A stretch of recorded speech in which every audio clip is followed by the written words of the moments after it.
السلام عليكم ورحمة الله وبركاته. ازيكم جميعا؟ عاملين ايه؟ يا رب دايما تكونوا بخير.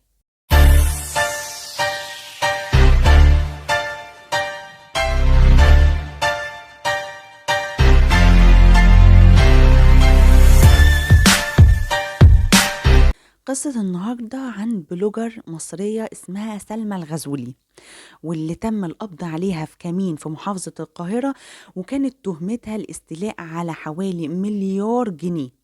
طبعا مبلغ يمشي العقل. طب ايه اللي حصل؟ اللي حصل ان البلوجر سلمى كان ليها صفحات على مواقع التواصل الاجتماعي مسمياها على الموضة.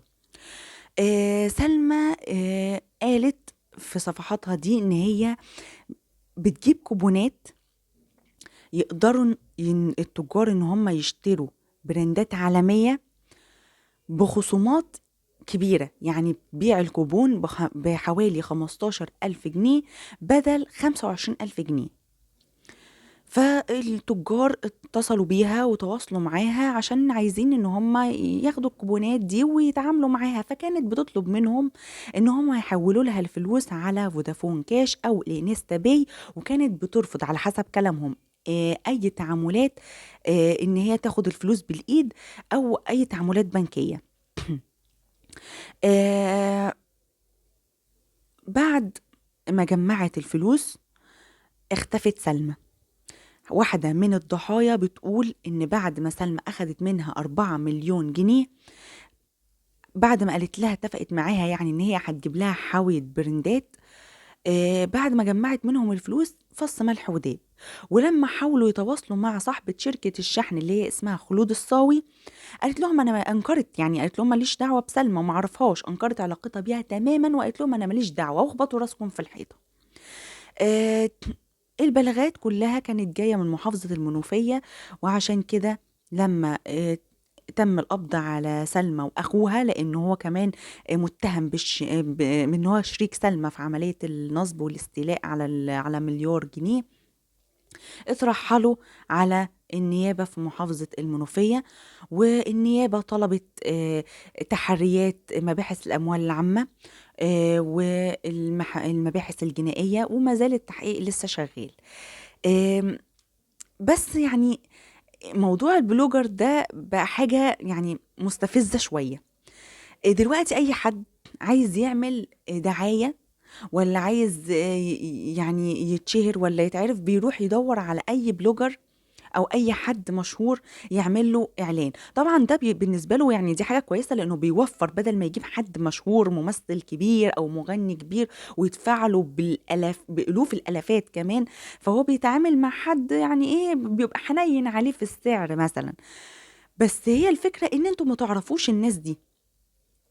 طبعا الضحايا هنا كانوا موافقين ان هم يبعتوا لها الفلوس على الانستا باي او على فودافون كاش، لان دي متعودين هم على ده في تعاملاتهم مع بعض.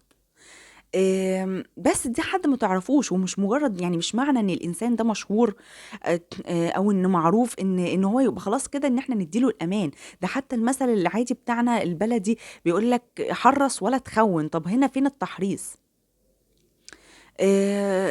يعني الحمد لله ان اجهزه الامن قدرت انها تقبض عليهم، وما زالوا لحد دلوقتي يعني هي واخوها بينكروا تهمه الاستيلاء على المبلغ ده. بس ما زالت التحقيقات شغاله، واكيد هنعرف الحقيقه فين، والتفاصيل هتبان مع التحريات. تعالوا نشوف مع بعض الفيديو ده ونرجع لبعض تاني.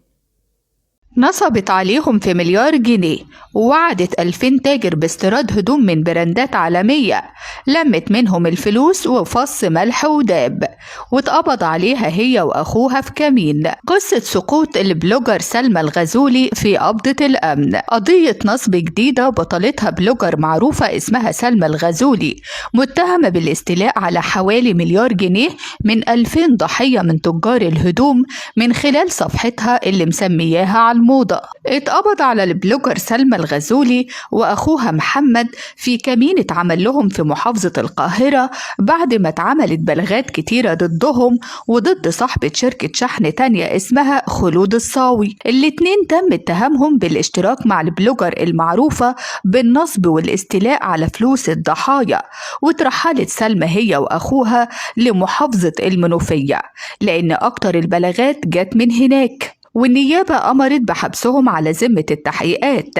كمان النيابة طلبت تحريات مباحث الأموال العامة والمباحث الجنائية عن الواقعة بعد إصرار البلوجر وأخوها على إنكار النصب على الضحايا. الكلام ده حصل بعد ما وصل للدكتورة نهى الجندي المحامية استغاثات من ناس بيطلبوا منها تدافع عنهم وتبقى معاهم في النيابة، وهم بيقولوا أقوالهم وشرحوا تفاصيل الواقعة. الضحايا كلهم قالوا إنهم تجار هدوم من براندات عالمية، وشافوا البلوجر سلمى لما قالت على صفحتها وصفحات بلوجرز تانيين إنها بتجيب كوبونات يقدروا يشتروا بيها من براندات عالمية بخصم كبير، وكان تمن الكوبون الواحد 15,000 جنيه بدل 25,000 جنيه. كمان قالت إنها تعاقدت على استيراد حاوية كاملة من منتجات البراند، وعلشان كده جالها طلبات من تجار كتير. الضحايا قالوا إن سلمى كانت بتطلب منهم يحولوا الفلوس من خلال فودافون كاش أو إنستا باي، وإنها رفضت أي تحويلات بنكية أو لقاء شخصي لتسليم الفلوس بالإيد، والناس استجابت لها لأنهم اتعودوا يتعاملوا بالطريقة دي في أي معاملات تجارية ما بينهم، وادتهم رقم تليفونها علشان يبعتوا الفلوس على محفظتها. واحدة من الضحايا اللي البلوجر سلمى خدت منهم 4 مليون جنيه بعد ما طلبت منها تجيب لها حاوية من البراند قالت إن سلمى اختفت تماما بعد ما جمعت منهم الفلوس اللي وصلت لمليار جنيه من 2000 تاجر، وقفلت كل صفحاتها وتليفوناتها. ولما تواصلوا مع خلود وسيط شركة الشحن أنكرت علاقتها بسلمى وقالت لهم ماليش دعوة، اخبطوا راسكم في الحيطة.